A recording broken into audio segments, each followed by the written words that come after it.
Welcome everybody to another episode of Just Two Dads with my co-host, Mr. Sean Francis. I am Brian Altounian, and today, such a privilege for me to be talking to our guest. We've had her on the show a couple of times, but if you are part of a special needs family and you've got a special needs family member, somebody who's had some challenges to overcome, today's episode is for you.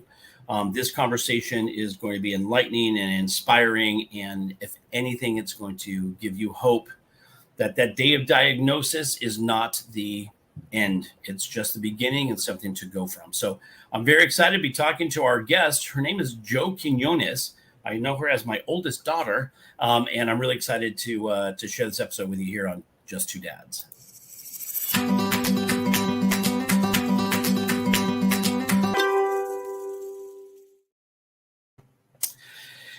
Hey everybody, welcome back to episode number 139 of Just Two Dads. This is a podcast that Sean Francis and I put together back several years, 3 years ago now was our first episode, almost 3 years ago to the date, it'll be August.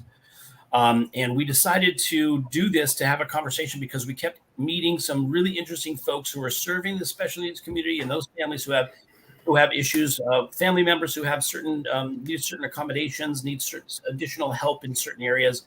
And there's some great warriors out there doing great stuff. So we put together this podcast, again, almost 3 years ago, and we're excited to have had the guests that we have on it. But I am particularly excited about today's guest because it's my oldest daughter. And while that seems like a nepotism thing, and we're talking about Nepo kids and everything, I think that the information is going to be valuable. And so can't wait to get into it. Before we do, want to thank everybody for catching us on Facebook Live. If you're catching us live, please leave us a comment or say something, say hello, or if there's something you'd like us to talk about. If it's a comment that you'd like us to address on screen, we'll throw it up on the screen. If you're catching us after the fact on our YouTube channel at Just Two Dads, welcome. Please subscribe and leave a message there as well. If you need to reach out to us, send us an email at wearejusttwodads@gmail.com. That's all one word, no dots, no dashes, nothing. We are just TWO. We are just two dads @gmail.com. If you're catching us on podcasts, Google, Apple, iHeartRadio, Spotify, wherever, welcome. Again, please send us a note of some kind if you'd like at our Gmail address. And finally, if you're listening to us on WSTX AM radio down in the U.S. Virgin Islands, thank you for making us part of your listening day. We appreciate it. And again, I always say thank you, family. Today's extraordinary because I actually get to say thank you and welcome to my family member, my lovely daughter, Jordan.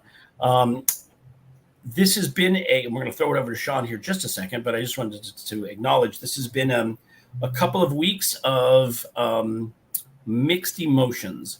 For those that do not know, I recently lost my mother. She passed away a couple of weeks ago. And so I've been dealing with the fallout of all of that. And while that has been sad and tragic, what has arisen out of the ashes of that, or at the same time, that's actually something that should be celebrated, is that my daughter Jordan has graduated with an undergraduate degree in educational studies, and that is what we are celebrating today. We're going to get into more details about that, and so thank you for hanging with us and being a part of this. And I think this is going to be a really great conversation. It may get emotional. I don't know. We'll see. Knowing Sean and I, we wear our emotions on our sleeves, so it's very possible that could happen. In the meantime, I'm going to throw it over to Sean and say hello, and then Joe, we're going to get into this in just a second. Sean, I do love your t-shirt. It is we're talking about Autism Speaks, and so I don't know if he froze there on purpose, or I think he actually. Wow. No. His hand is blurry, so he really did freeze there. So he'll be back like any second. Anyway, to that, there it goes. This wasn't a planned endorsement; just happened to be what I had on. We're more live than you might realize when the way that we do this show. But I'm looking forward to today's show because I'm looking forward to learning. And what's interesting is, Brian said to me, hey, I know the perfect guest that we should have on, this girl that graduated college and blah, blah, blah. And I forget exactly how he worded it, but it was at the end of the text that I realized that he was referring to Jordan. And so it made me stop and think about And I'm weird and cerebral this way. It doesn't mean that I'm bright, it just means I'm strange. But I started thinking of what we know of ourselves and what we think we know of other people. Like we've talked about this on the show before. There are things that are obvious about Jordan and what Brian and Jordan's mom have prepared her for in terms of overcoming odds and obstacles and all that kind of stuff. And as familiar as I am with that, I had no idea that Jordan was even taking any college courses or anything like that. And so, what we're going to do is we're going to, rather than assume that you know Jordan's story and everything, I think because perseverance is the topic of the day and something which she is the epitome of, I think we're going to cover the entire thing. And I think if you're a parent of anyone that has had a diagnosis, you're very familiar with what they tell you on the day of diagnosis in terms of what your child will not do. I've never heard, I know it exists, but I've never heard anyone say, well, the doctor did say that this might be possible. We could do this. This might happen. That might happen. They seem to be a lot more adept at telling you what won't take place. And I gained some understanding listening to a podcast of our friend Ed Milet's the other day, his most recent episode, where his guest that was on is a survivor of cancer. And she mentioned, when a doctor is giving a diagnosis, what your chances are for survival, what your chances are for quality of life, and things that they've been trained to do that essentially. So you have this long history of telling many people, and so there's a challenge to treat people as individuals. So one of the lessons that's already going to be present is, teaching your loved one about thinking can yourself as opposed to cannot and what will and will not happen. But welcome to the show, Joe Quinones. Again. Thank you. Go ahead. What were we going to say? No, nothing. No, I have nothing. Okay. Well, I think I want to start with your dad, start with Brian, only because, Brian, tell us if you can, from a collective standpoint. I know we've touched on this somewhat, but Jordan's mom, your ex-wife, you talk about what you each brought to the table as individuals that determined how you responded to what didn't seem quote unquote normal with Jordan, where diagnosis or suspicion was into play. And then Jordan will move into what you remember from your earliest memories of what's different or what was supposedly different about you, and then work our way right into where you are now. And I have to admit, I'm resisting the temptation to just jump into skip that. Tell us about it, like right now. But we need to know how you got there and give people a chance to potentially be inspired to figure out how they can get from point A to point B, especially if the B is something they're not even thinking of or didn't think was possible. Yeah, I mean, I'll go first only because, and I don't know what's going on with my internet access today. Seems to be kind of going in and out. So bear with me. If I get stuck, pick it up for me. But my mother noticed that it seemed to her that Jordan was not, as an 18-month-old, was not doing what 18-month-old children do. I didn't believe it, and so I'm like, she's my mom butting in. So we went to a hearing. She said maybe there's something with Jordan's hearing. And we went to a hearing institute, and her hearing was perfect. And they said, well, if you're concerned, go to a neurologist. We went to a neurologist, and within a couple of minutes of looking at Jordan, holding her hands, having her stand on one foot and then the other, she literally just went around the desk and just started typing her diagnosis and speaking it out loud as if we were in a clinician, like a class, and all of the things. And she's like, exhibits to apraxia, microcephaly, and all these words that didn't mean anything. And I remember saying, like, what are you talking? Can you please give us, what are you singing? And then she said, well, here's the reality. Children who have this experience, it's a little developmental delay. Microcephaly means small head, which means the brain is not developing in the same way that, on a normal scale. And so what that means is she probably is going to need assisted living her whole life. She probably will not graduate from high school. Tough for her to have a job. Tough for her to do all the be in a relationship. She'll need assisted living her whole life. Like all of these things that all the limitations of what she was going to do. And so to answer your question specifically, Sean, I will tell you, and I will cop to this. I was in denial. I was like, I don't believe any of this, and gals are whack, and forget this. But really, Jordan's mom was like, well, what do we need to do? Let's get to it. Let's get going. And she started to be a warrior mom. And, we looked up microcephaly online. We found an online support group that was kind of global. And we learned a lot of things about the regional center and support areas. And, we got her into an early intervention program at UCLA where they taught her how to communicate in ways that were, not the normal verbal written kinds of things, like cues and pictures and other things. She learned how to do sign language. And we joke about it all the time because I love it. Oh, yeah, there it is.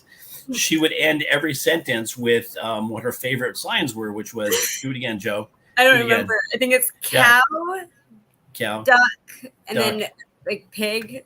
I think it's pig, like Pig. Yeah, something like I don't even remember what they were, but she would say something like more cheese, please, cow, duck, pig. It was just adorable, right? But it was communication, and most children, the reason why the period of time is called terrible twos is that kids know that there's a way they can understand and they know that they can communicate, but they're frustrated by their lack of ability to communicate what they need. And so they have these tantrums, and they're called terrible twos. So that was our issue. And we kind of took it on head on and just started putting her into environments where she could have some success. Again, like communication and other things. And so, we put her in a bunch of different schools throughout her K through 12 learning to give her a chance to have success. A private school, a public school, a charter school, homeschooling. Like we tried a bunch of things. I will say this: Jordan was not like she took it all on. And she didn't like some of it, but she took it all on. Joe, did you like homeschooling? No, but Hated I did it. Oh, I hated and did it. And then for context, Brian, to let everybody know, because we always say, and this is what I appreciate about you. Well, one of the many things, which is why we're friends and family, which is that the further back you go in time to a child's diagnosis or to one's diagnosis, the more of a warrior that parent is required to be, because there are less resources available, less knowledge, and probably a whole lot more judgment too. So tell us what we're talking about in terms of time frame, because of Jordan's age now. What we're talking about. Yeah, Jordan. Sorry. Yeah, go ahead, Joe. I was homeschooled in 6th grade, so that'll be like 12. So she's 27, and the original diagnosis was at about between 18 months and 2 years. So we're talking about 25 years of having to seek out resources and having to seek out solutions and having to seek out what today, thankfully, with the internet. By the way, back in the internet days, like searching for what microcephaly, I used something called Prodigy. So if you're old enough to remember the early days of the internet, I had to use Prodigy to find an online support group. Today, there are so many more resources available. Back at the time, like we didn't have anything. We had to rely on, experts that we found along the way to give us the support, and parents that had been through it and could explain to us what it all meant. But again, I give credit to Jordan's mom. She was out front. She was an advocate. She went to all of our IEP meetings. She found the best advocates for us at the time. And honestly, I will say this: Jordan learned how to advocate for herself. Jordan learned how to be a self-advocating, and a lot of times she sought out things to make her life easier along the way. So, listen. You and I could talk about this, on a day when we don't have a lot of guests. So, let's have. So I just give context so people have an understanding from a parent's perspective. And I will say this for all parents of children who have some sort of issue or need some sort of accommodation. Like, don't accept everything at face value. Like, this, Sean. Like, we have to. Like, somebody tells us something, like, if it doesn't make sense, then we can not accept it. You don't have to accept it. You can question it. And we did Doctors a lot of that. People Question it. Yeah, for sure. What I wanted to ask, and again, here's where value's coming in. I didn't expect to get it. Jordan, you said you really disliked being homeschooled. I know that I have a cousin who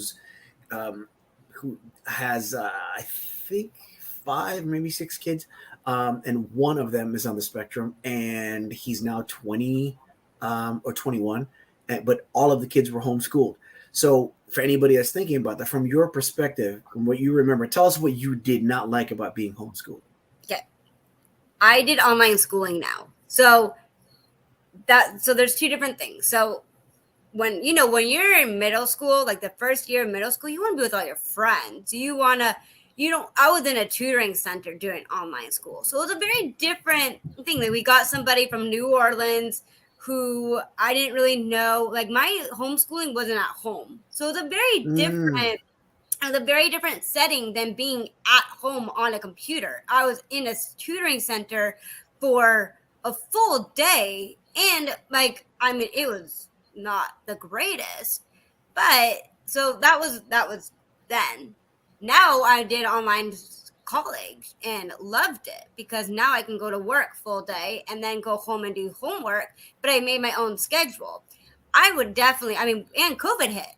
So no matter what, homeschooling had to be a thing because schools were even closed during COVID.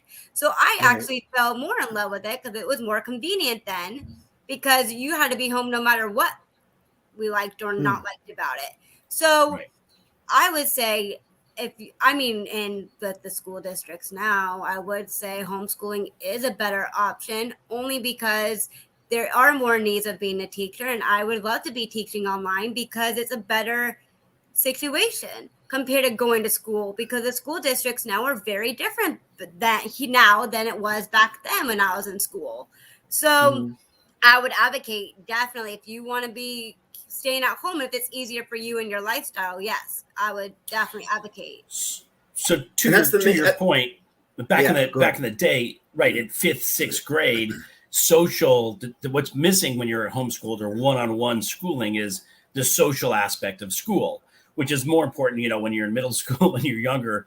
And that was, I think, your biggest challenge, right? You would say that like you missed the social aspect of it. I missed the social part of it. Yeah, absolutely. Now today, post-pandemic, a lot of people are like, I'm okay without the social aspect of school and the craziness of school. So it's an interesting distinction. I like that you made that. But like most things that we talk about, it's subjective because there's some people, like for me personally, I had what I now see as a very selfish perspective when COVID hit and homeschooling began. Everything was virtual. I was like, I don't have to take the kids to school. I can kind of get up exactly when I want and work my way around those things. But the kids really missed being in school. So when it comes to a decision as to whether or not that's right for you, anybody listening, you have to make sure that it is just that right for you and arrive at your own conclusion after considering both sides of all those things. Yeah, and listen, I think socialization for kids in school is, it's important, but it also, it's interesting because girls in school and in middle school, there seems to be a lot of competition, And I remember when we had Jordan in a private school. We had to gather the parents around and have a conversation about how the girls were kind of mean to one another, and so there's a little bit of a challenge that, and if you've got, either a learning disability or some other challenge, the socialization impact is significant. And so, being able to kind of navigate through those waters. So when we had Jordan in a charter school, we had some great families and great people involved in it. That socialization issue where the girls were competing against one another was a challenge for Jordan. And so we felt that, by the way, also private schools, while they say that they can serve, the larger spectrum of learners, the reality is they don't really service those on the outlying. They try to serve the middle of the road. So that was a challenge too. So, but here's the thing. Every time we made a change to Jordan's schooling situation, she went with it. And by the way, in some cases, exposed all the the negative things that had to do with those, with those situations, those schooling situations. So it was a good chance for us to really learn through Jordan's eyes what the challenges were. And so, Joe, of all of your experiences at school, I'm sorry, Sean. Go ahead. I'll just ask this one question. What was the best experience for you in your schooling? Like, if you could pick out what your favorite period of schooling was, what up through high school, not the current stuff, but just to get through that. No, yeah, the thing that I think really saved me throughout school were the teachers. I've met some amazing teachers who has inspired me to wanting to be the teacher. I always want to be a teacher in third grade, but having those inspirations in my life has definitely made a factor of the student I am today and the teacher I am today and the parent I am today, is because of those interactions that the teachers have had made for me in my life. I have two very distinct teachers who I will always thank today. I talked to one of them, but I have always will dedicate my hard work to them. It was Jackie Portamoris and John Marcus, who was my 6th grade science and history teacher, and Jackie was my 2nd grade teacher. And I will say, even after 2nd grade, Jackie was always there with me throughout my elementary school, because I haven't left. I was always there from 2nd. I left during half of 5th, came back in 5th, but she was always there for me, guiding me into the direction, like, hey, you're going down this bad path, come back to this path because you're going down the wrong one. And she helped me guide there. She didn't have to, but she wanted to. And that definitely was like, what an inspiration to have that kind of teacher in my life. Okay, so if you both can, then and great props. Teachers are as needed as they are unsung and underappreciated everywhere. General education and special. So tell us, if you will, between the two of you, then about the path going from that to middle school to then high school and beyond. Ooh, whichever one of you wants to. What a grip. Did you go to Did you go to one high school or different school? Oh no, I went to 3 different high schools. Well, one of them wasn't really. I mean, it was a high school. It's definitely online high school for 12th grade, but I was in a facility for 12th grade after an incident that happened in 11th grade. But so I went to one high school in 9th grade. That was the public school. Something happened, really, really tragic to me. So I was not safe anymore. So I had to move out to a private school. Sorry. So then the private school, I was there from 10, 11th grade. But because I wanted to fit in so badly, I was meeting with the wrong crowd at the end of 11th grade, which led me to a bad path, which got me into the facility in 12th grade. So let me just clarify that, Joe. I want you to finish this. I don't want you to finish this thought, but the biggest challenge that we have with our children, by the way, neurotypical children as well, in the public schools, especially if you live in a large city like Los Angeles, where it's you have kind of a mixed bag, and so the challenge that we had in middle school was that the folks that had learning disabilities and learning challenges were lumped together, and so it didn't matter if that was a behavioral issue or a medical issue.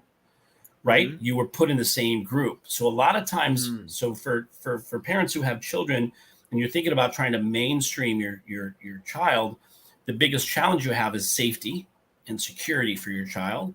And then hoping that your child can learn how to distinguish safe from unsafe situations. And a lot of times, as you know, and again, I'll say this with neurotypical kids, a lot of times you get in with a group of friends or people who accept you, because social acceptance is such a big thing, that you'll do what the group is doing just because it's a way to fit in. And if they accept you, you feel like you're part of a group. The challenge is if you're dealing with children who are in a situation because of behavioral issues, certain behaviors, bad behaviors can become the thing. And if that's acceptance. So by the way, the middle school process, what happened to Jordan in middle school was something that every parent, fears, which is, sort of a sexual harassment kind of a situation in school, where children don't understand the boundaries yet of what's acceptable and unacceptable behavior. And so we had a couple of issues that we had to deal with in middle school.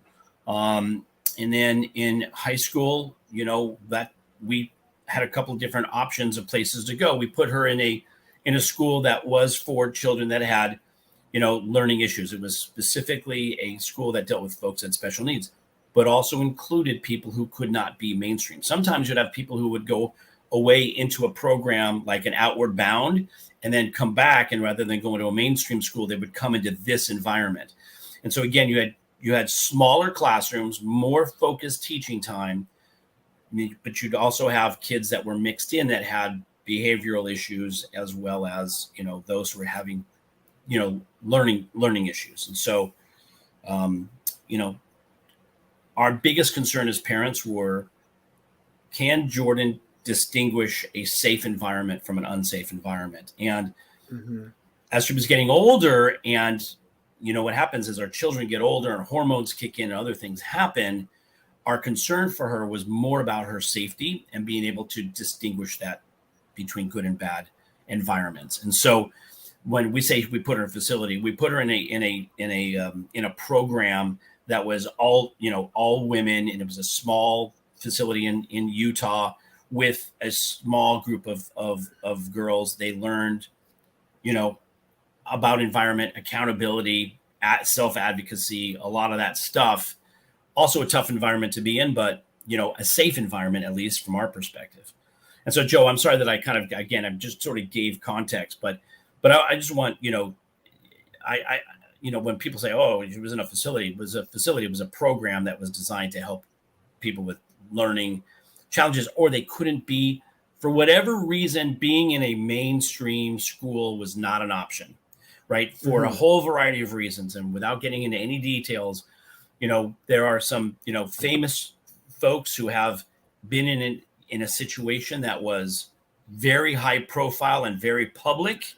Those folks could not go into a mainstream school. They had to go into a program that was contained. That's the kind of program that Jordan was in. So did I articulate that correctly, Joe? Is that pretty much?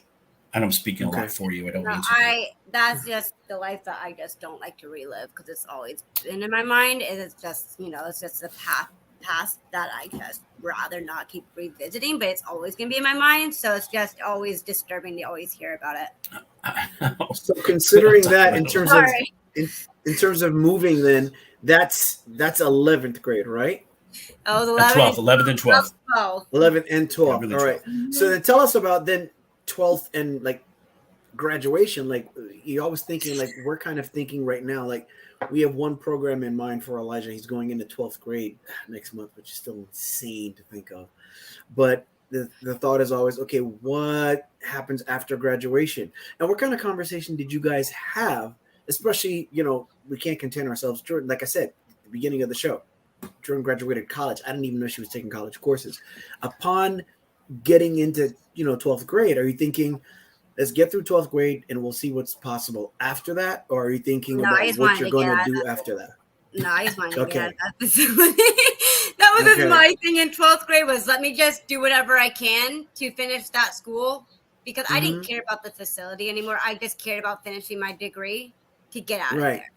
Right. Okay. So I was like, I finished in March. I left in June. So it was great. I had a great volunteering. I learned how to take care of myself. I learned how to cook. I learned how to really clean, because I never really had that luxury. So life skills. Yeah. I definitely had a lot of that, which was great. But then I'm like, well, I finished school. I learned the most life skills I need. There's nothing really there for me. Let me get out. So once I left, I started college kind of quickly, which was great. I mean, I definitely got some college credit, but then I was just out of this facility back into the real life, and it was a lot for me. It was overwhelming. I took a few classes, but then I kind of, lost my way, I guess. And then I found the business which is what led me to being where I am today, honestly. So Yeah. So do we, just to clarify that for folks? So the great thing is that Jordan, was looking at jobs and looking at things to do.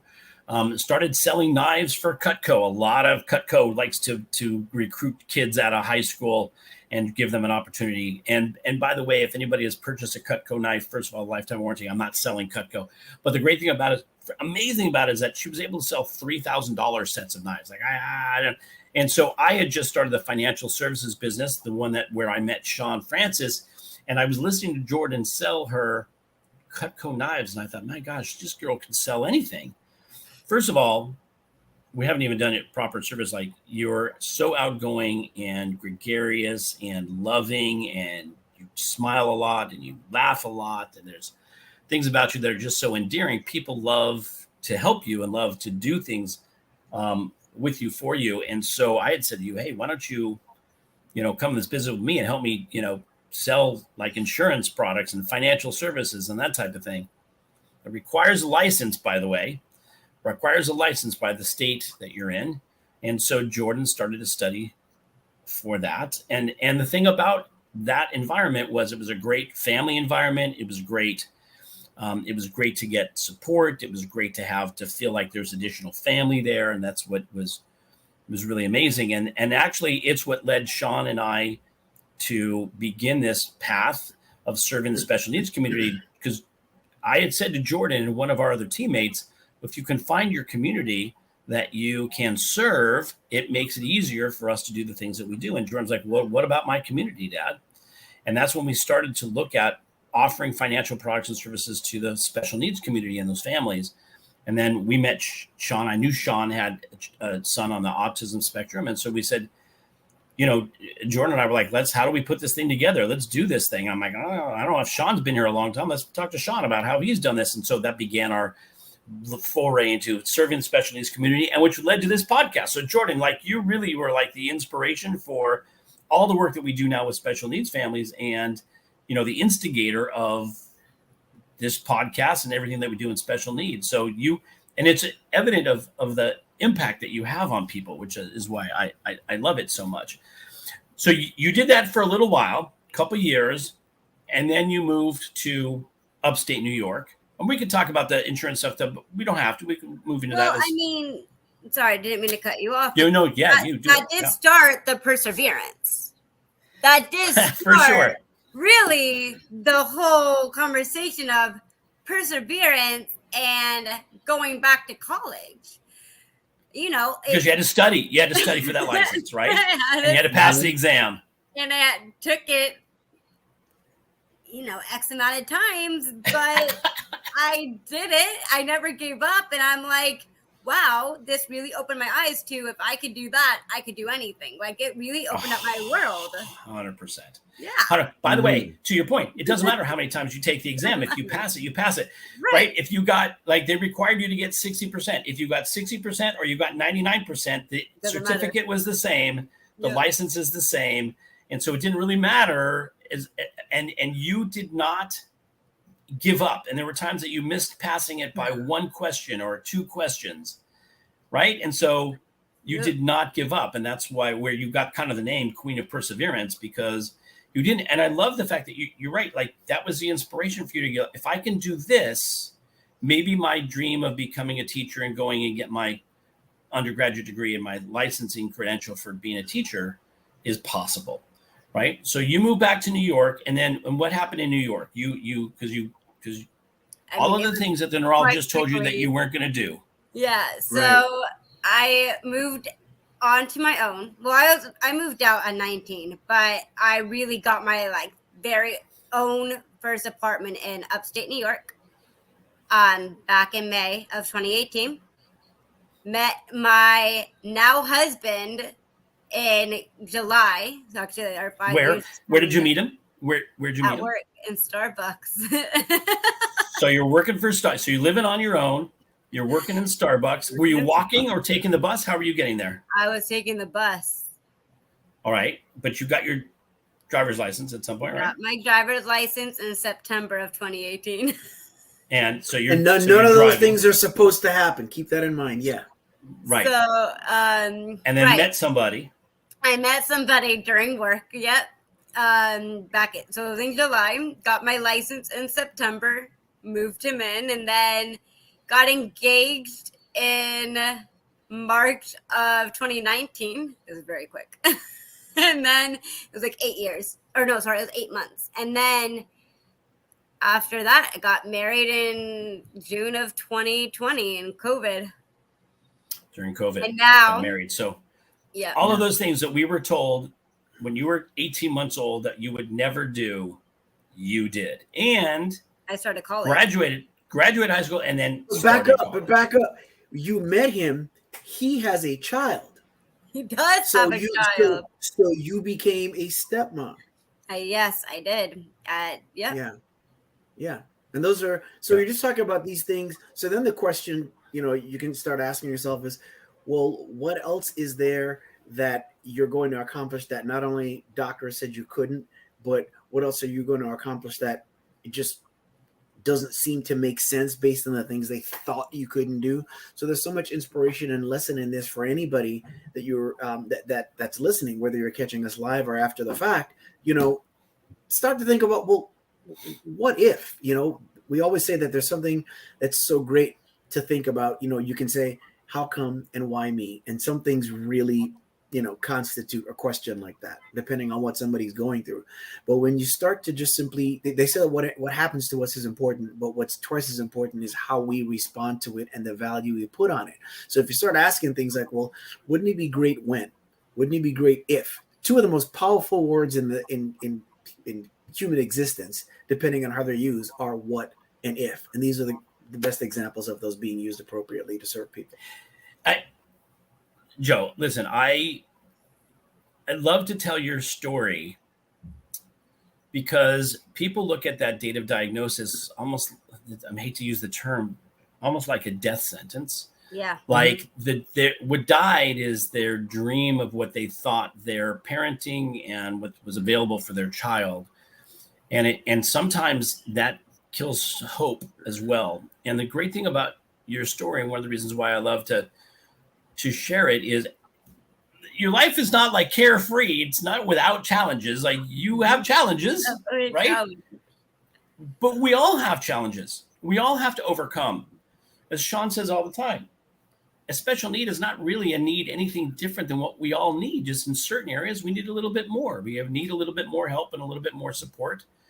What you've overcome is everybody deals with it, whether you're neurotypical or you have learning challenges. The fact that you continue to persevere and you continue to find the light.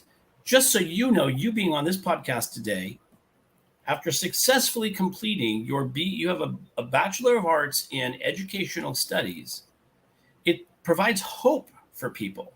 Like what you've done, and I know you're in the middle of it and you're like, I got to take a couple more tests and I still got all these, challenges still ahead of me. But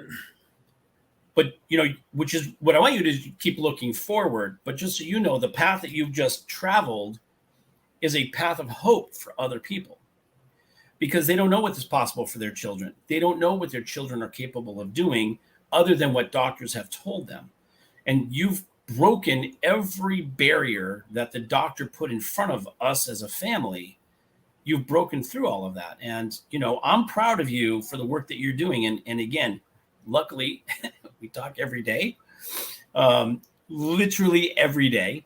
And you continue to push and, try to make your life better and make your situation better. And I'm proud of you for doing the work, because I can't advocate for you as much. We're 3,000 miles away. And while I can do some stuff, you really have become a self-advocate. And now you're teaching, so you're contributing to the lives of children as well, which we need so badly. And so, just wanted you to know I'm proud of you. I think you're doing amazing. Thank you. Doing amazing I know stuff. We talked about it earlier, but I am going to be starting my master's in November. All right. I'm not stopping. I just take a break from school. I know, but here's the thing. I'm such on a roll, and I already have all the information so fresh. Look, I get it, but I'm just saying there is hope out there.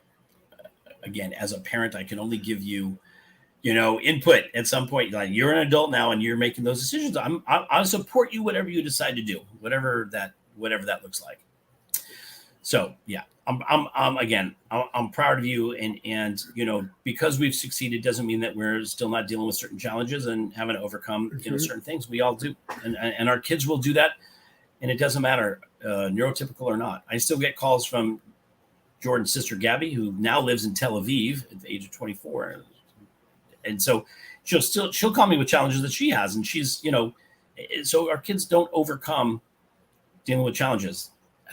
My mom just recently passed. I have a bunch of stuff that I've got to go through, and dealing with all that, even up to adulthood, we have challenges, and we need to remember that our children are not their diagnosis. They are who they are as people. They're not their diagnosis, and they're definitely not their prognosis. Exactly. Sean, I've kind of taken this over. I know that you've no. That's okay. But even when it comes to our achievements, those things aren't who we are. Right. Sometimes we lose sight of those things.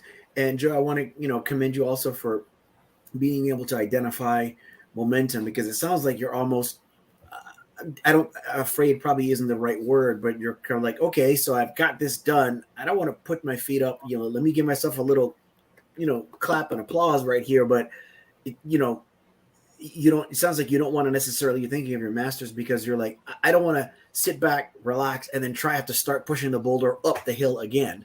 And there's something to be said for that, just in terms of success and personal development, which we are, tremendous students of, which is people that are successful and fulfilled, because success and fulfillment are two different things. That's the reason why you have people that have a whole lot of material things and are tremendously unhappy. People that have fulfillment tend to have a higher degree of happiness. And one of the best ways to get to that, if you're on the path towards any kind of goal or completing something, is to have coordinated work rest periods. I've heard people say that balance is a misnomer. There isn't a such thing as balance. It's just choices that you make. You're going to give up some time here with family to then have this later on, whatever the case might be.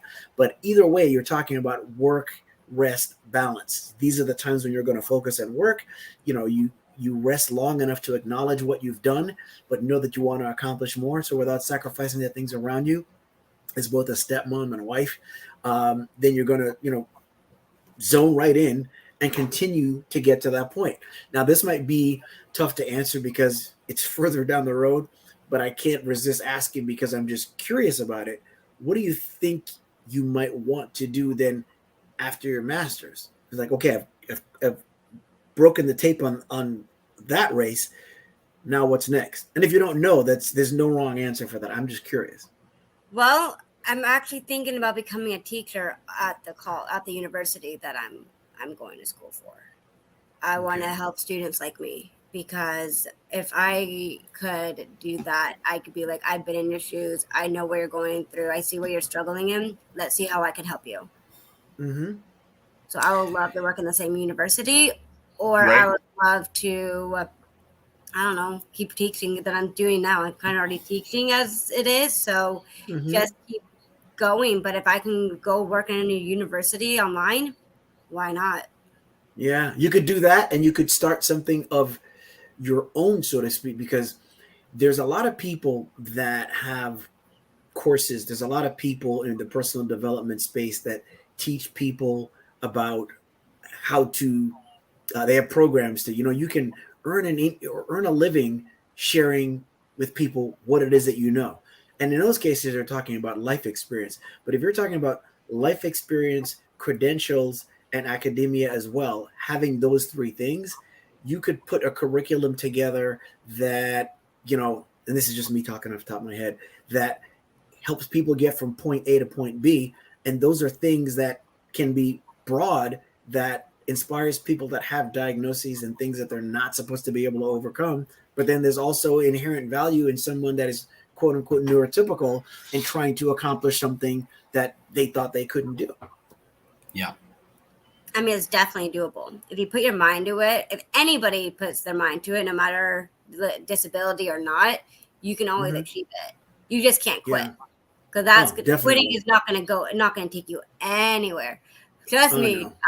Speaking of experience of wanting to quit, both with the life insurance and in school, I mean, as an advocate, like, don't quit, because I never knew I was going to have a license or my degree. I saw a post the other day that said, I turned it into a question and I was reposting it, but it said nobody judges you more harshly than you judge yourself. Yeah, sure. And we don't usually even think about that. We don't realize we're just so busy doing what we do, being who we are, going about our way. That's why there's so much value in raising our consciousness, thinking about what we think about. Yeah, and I think the other thing is that so many people get caught up in living into what other people say, for them, or how other people judge them, or how other people, you're never going to do this. You're not going to be that. You're too short to play basketball. You're too small to play baseball. You're too right. You don't have enough degrees to teach. Like all those limitations that other people put on, which is their own baggage.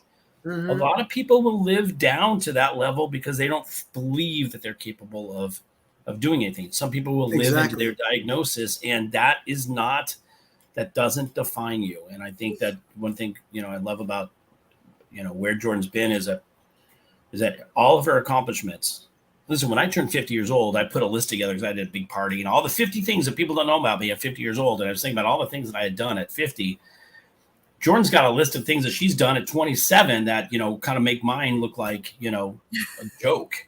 Honestly, Mm-hmm. like she's continued to persevere and continue to succeed and continue to achieve and continue to grow. And again, I had said to her, "Oh, you sure you want to go get your master's? You've been in school for a long time." I'm the one that's like, and then I realized too, I'm like, do what you want to do, because why should she live into what my expectations are for her? She's already exceeded every expectation to date. Exactly. What's my limitation? It's my issue. I want her to have success. And if getting your master's degree, babe, is going to be the thing that gets you to that next level of success, God, what a great, just another great story of perseverance. Exactly. You could write your own book. You could develop your own curriculum, as Sean said. It's brilliant. Most definitely. Hey, look, the way that we see the world, right, is but a thing. The way that we see other people is yet another thing. Right. But the way that we see ourselves is everything. And that encompasses everything. It doesn't, it's not limited to special needs. It's not limited to race, gender, sex, age, or anything, Yeah. And in case anybody's wondering where that came from, not that I ever toot my own horn. I actually was crazy enough to think that one day, or have it visit me, and it's because, like I've always said, we always need to make sure that we're cleaning our mirror, like operating from objective reality. There's some of us that look in a mirror and see things that aren't never there, and we think of ourselves as 10 times greater than we are if we happen to have a big head and ego. But more often than not, even for those people, there's such a high level of insecurity that what we usually see is a diminished version of what's really there and what's really possible. And that applies to any and everyone. And that's also why we need each other, because you need to remind people of the greatness that's within them.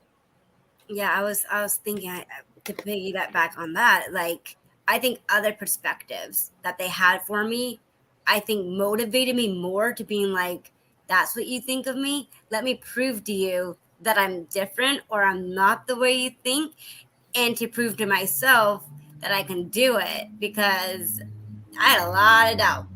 That my dad is my number one believer, because he believed in me before I could believe in myself. But I'm like, oh, you think I can't do this, or my ability is going to be less because I have this disability?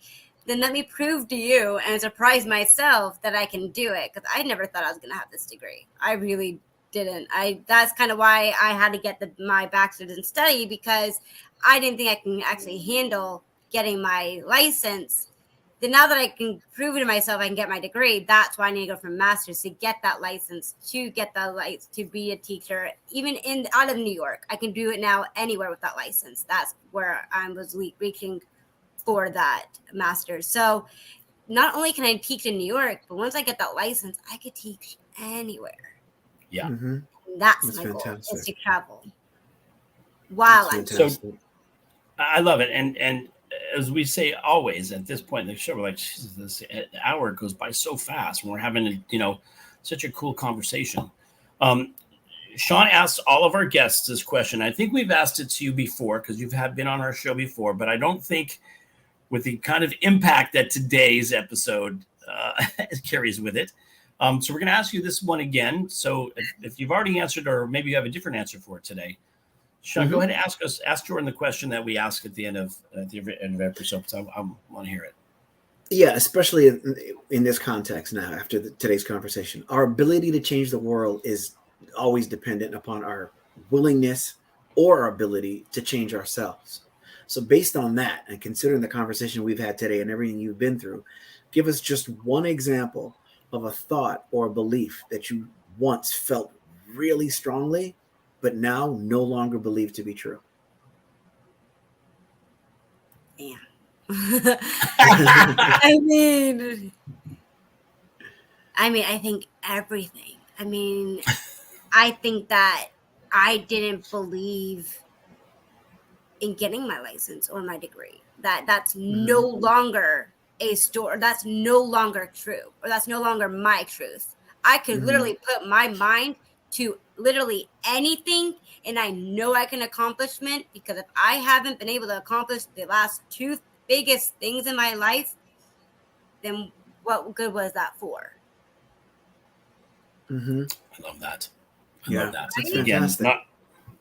It's beautiful. Not restricted by the limitations that other people put on ourselves, and not believing our own self-limiting beliefs, our own self-limitations. And that's really what that question evokes, is because a lot of times when we're younger, we or when we're in a different mode, we have these self-limiting beliefs. And if you feel strongly about them, it's tough to let them go. But it's great that if you can acknowledge, I used to believe this and now I don't, or I believe this now. It's very freeing. So Joe, I love you, and I'm so proud of you, and I'm so proud of all of your accomplishments. And, again, in light of what, our family's been going through the last couple of weeks, we have a memorial for my mom on Friday, and, all the challenges that come with, family dynamics.